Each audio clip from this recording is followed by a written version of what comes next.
As the visual effects producer for First Man, I was responsible for building and leading a team of 400 plus artists, technicians, and production teams across our studios in Vancouver and India.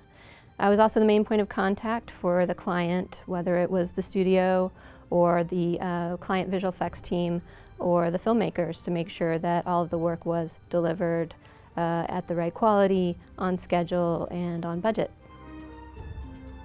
I find having the right production team is just as important as having the right artists to work on a project.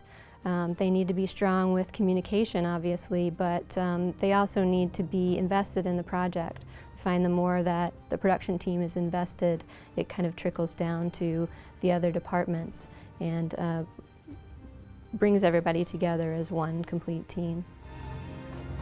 During the production, we had to provide kind of final level visual effects while they were shooting, in addition to what we were going to do in post. And when we were creating the on-set material, we had a team that was on set with Paul, the supervisor, and all of the filmmakers, and we had a team in Vancouver that was creating a lot of the material, and we had to send it back and forth. It was an immense amount of material that we had to create for the shoot, and so that required a lot of organization and scheduling of making sure that we can get the renders done in time and making sure that we can get things uploaded so that it can be downloaded and tested before they actually started shooting. In the end, we produced 90 minutes of 4K spherical material, which is pretty much an animated feature.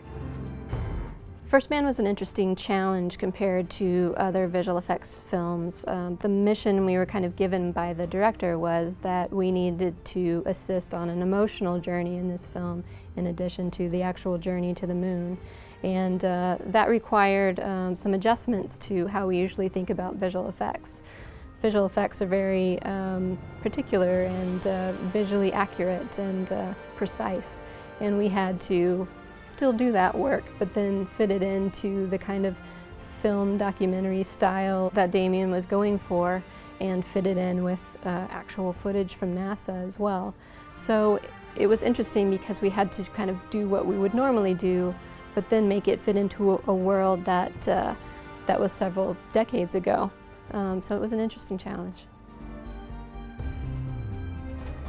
The highlight for me working on First Man was working so intimately with the material that was actually from that era and making our work fit in seamlessly with that world.